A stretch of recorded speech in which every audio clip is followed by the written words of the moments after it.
नमस्ते दोस्तों, स्वागत है आपका अपने YouTube channel BS GK and GS पर। देखिए, आज हम बात करने वाले हैं प्राचीन भारतीय इतिहास पार्ट 1 के बारे में। देखिए, प्राचीन भारतीय इतिहास से संबंधित 20 इम्पोर्टेंट क्वेश्चन हमने इसमें इंक्लूड किए हैं और इन 20 क्वेश्चनों में हम करीबन 50 प्लस क्वेश्चन यहाँ पर कवर करने वाले हैं। तो आइए टाइम ज़ाया ना करते हुए क्वेश्चन स्टार्ट करते हैं। पहला जो क्वेश्चन है वो है, प्रागैतिहासिक काल को उद्घाटित करने का श्रेय किसको जाता है? Robert Foote, Richard Levy, Primrose और रॉबर्ट होम्स। तो देखिए, इसमें हो जाएगा राइट ऑप्शन नंबर 3। क्या हो जाएगा? ऑप्शन नंबर 3, प्राइम रोज। देखिए, प्राइम रोज को प्रागैतिहासिक काल को उद्घाटित करने का श्रेय जाता है। क्वेश्चन नंबर 2 की तरफ चलते हैं। क्वेश्चन नंबर 2 है, भारत में सबसे पहले पाषाणकालीन औजार कहाँ से मिले? तो देखिए, ऑप्शन नंबर 1 कर्नाटक, 2 झारखंड, 3 उड़ीसा, 4 आंध्र प्रदेश। तो देखिए, इसमें राइट आंसर हो जाएगा ऑप्शन नंबर 3 उड़ीसा। देखिए, यहाँ पे ऑप्शन नंबर 2 होना चाहिए था लेकिन 3 है, कोई बात नहीं। तो उड़ीसा राइट आंसर हो जाएगा। पाषाणकालीन औजार जो हैं वो कहाँ से मिले हैं? उड़ीसा से मिले हैं।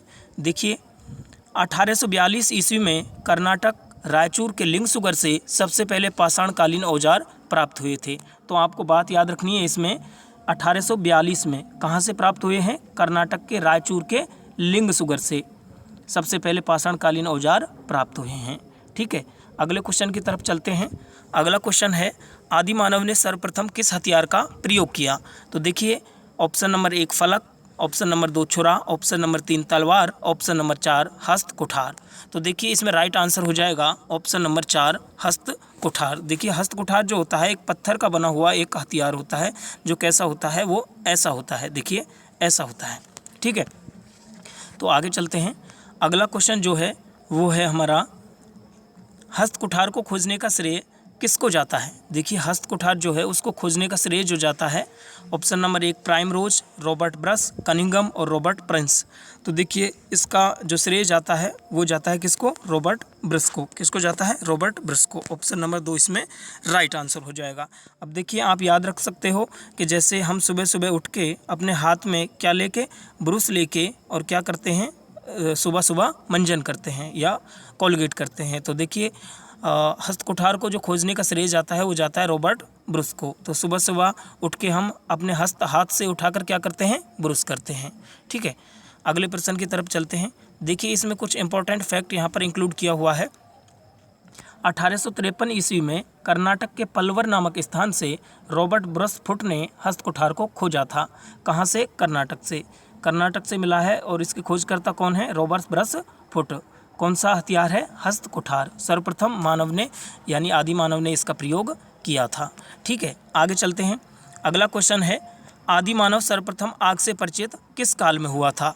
तो देखिए, ऑप्शन नंबर 1 पुरापाषाण काल, ऑप्शन नंबर 2 मध्यपाषाण काल, नवपाषाण काल, आदि ऐतिहासिक काल। तो देखिए, इसमें राइट जो आंसर है वो हो जाएगा हमारा कौन सा? पुरापाषाण काल। देखिए, पुरापाषाण काल में आदि मानव जो है वो आग से परिचित हो गया था। और ये जो पुरापाषाण काल है ये क्या है? ये प्रागैतिहासिक काल का ही एक भाग है।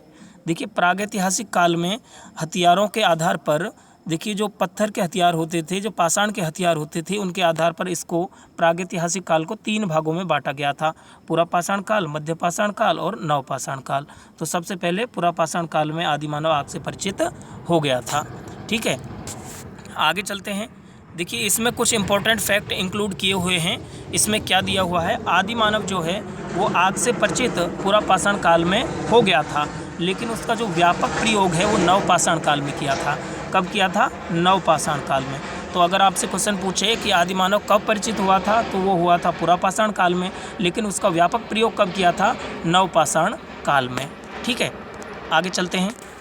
अगला हमारा जो क्वेश्चन है वो है, सर्वप्रथम आग से परिचित होने वाला आदि मानव था। देखिए, आग से परिचित होने वाला जो आदि मानव था सर्वप्रथम, वो था कौन था? वो था होमो इरेक्टस। कौन था? होमो इरेक्टस। ऑप्शन नंबर 2 इसमें राइट आंसर हो जाएगा। ठीक है, अब देखिए, इसमें एक इम्पॉर्टेंट फैक्ट दिया हुआ है। वर्तमान में मानव हेमोसेपियंस प्रजाति का है। जो वर्तमान में जो मानव है वो कौन सी प्रजाति का है? हेमोसेपियंस प्रजाति का। तो यह आपको याद रखना है, हेमोसेपियंस प्रजाति का। ठीक है, आगे हम चलते हैं। शिवालिक पहाड़ियों से कौन सी प्रजाति के आदि मानव के साक्ष्य मिले हैं? देखिए शिवालिक की जो पहाड़ियों से आदि मानव के साक्ष्य मिले हैं वो हैं ऑप्शन नंबर, इसमें क्या सही हो जाएगा, रामपिथिकस। देखिए रामपिथिकस या इसे ही क्या कहते हैं, शिवपिथिकस। क्या कहते हैं, इसे ही कहते हैं शिवपिथिकस। क्या कहते हैं, शिवपिथिकस। ठीक है, इसे ही हम शिवपिथिकस भी कहते हैं। इसके साक्ष्य कहाँ से मिले हैं? इसके साक्ष्य मिले हैं भैया, वो मिले हैं शिवालिक पहाड़ियों से। ठीक है, अगले क्वेश्चन की तरफ चलते हैं। अगला जो क्वेश्चन है ये देखिए, रामपिथिकस आदि मानव के साथ साक्ष्य जो हैं, ये 7 हो गया इसमें, सॉरी ये साक्ष्य है, ये क्या है, ये साक्ष्य है। ठीक है, तो ये जो आदि मानव रामपिथिकस है इसके साक्ष्य मिले हैं शिवालिक पहाड़ियों से। और ये किसने खोजे हैं?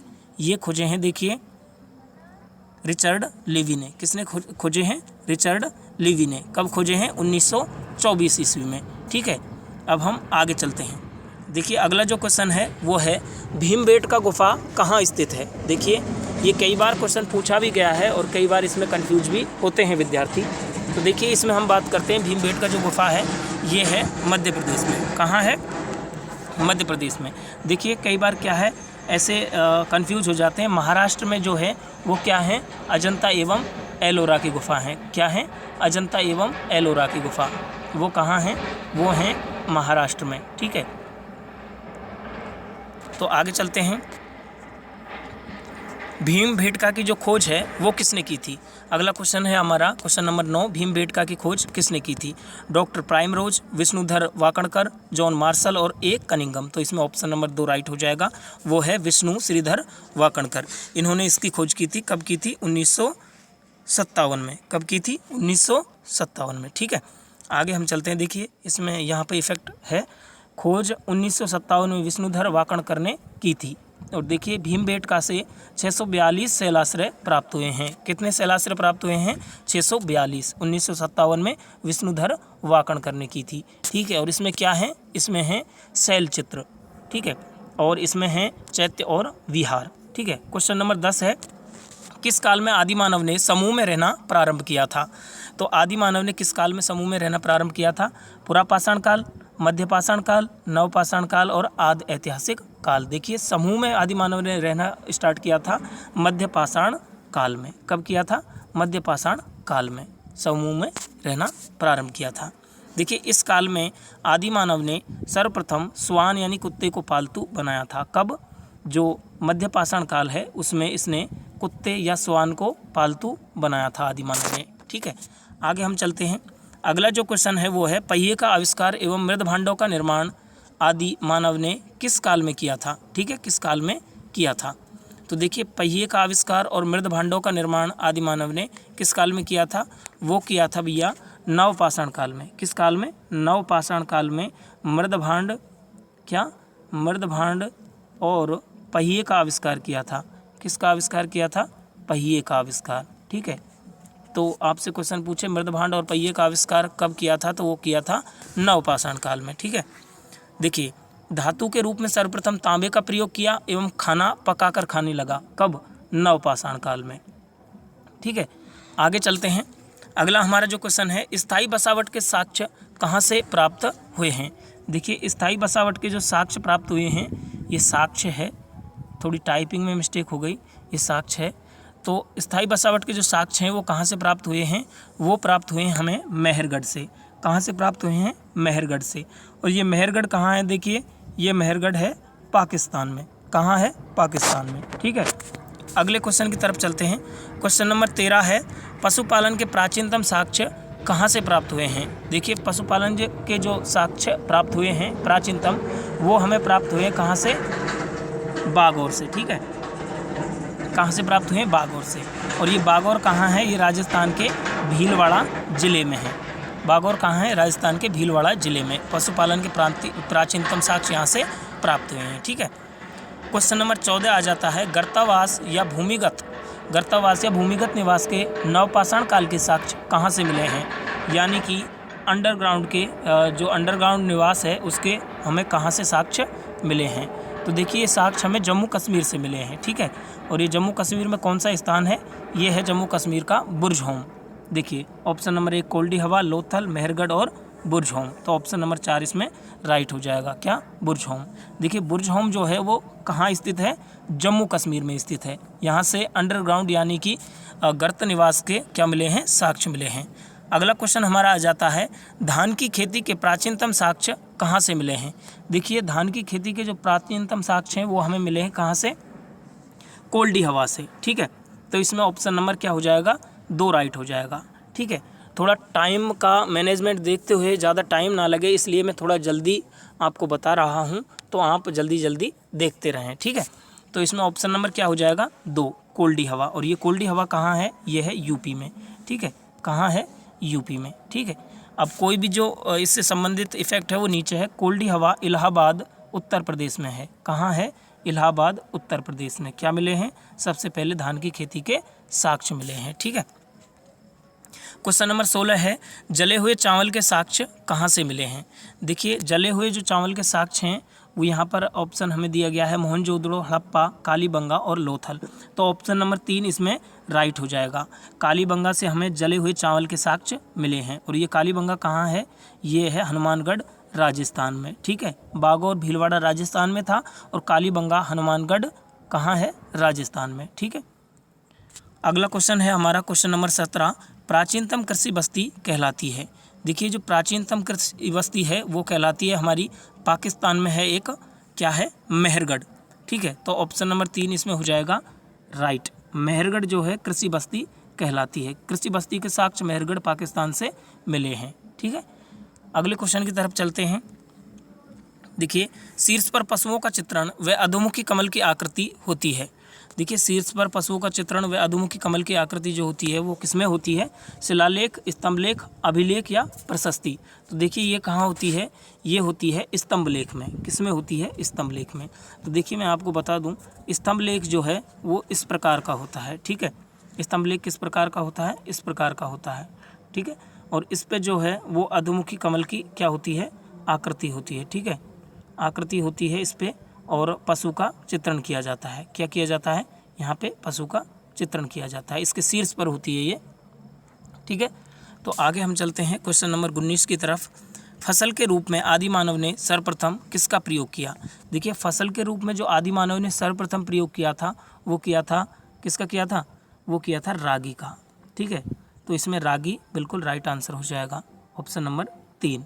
ठीक है, तो ये रागी जो है ये क्या है? एक बाजरे का छोटा रूप है। किसका? बाजरे का छोटा रूप, रागी।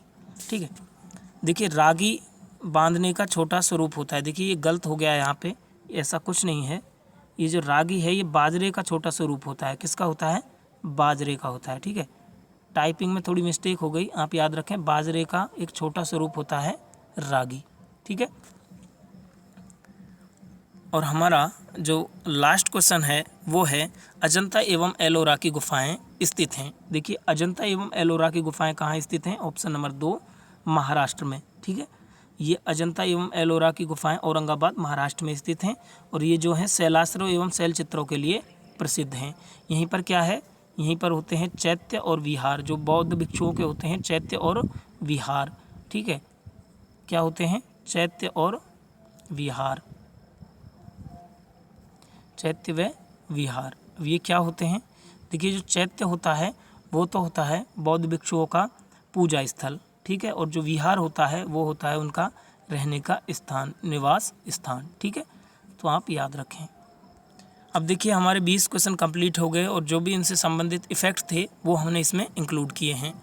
तो देखिए आप जो भारतीय इतिहास की सीरीज़ है उसका पार्ट नंबर 2 आने वाला है, जिसमें हम सिंधु घाटी सभ्यता के बारे में बात करेंगे। जितने भी इम्पोर्टेंट क्वेश्चन बनेंगे सिंधु घाटी सभ्यता से वो हम आपको प्रोवाइड करवाएंगे। ठीक है, तो आप चैनल को लाइक करें, शेयर करें और सब्सक्राइब करें, दोस्तों के साथ में बिल्कुल शेयर करें। ठीक है, मिलते हैं अगली वीडियो में, तब तक के लिए घर रहें, स्वस्थ रहें और हंसते रहें, मुस्कुराते रहें।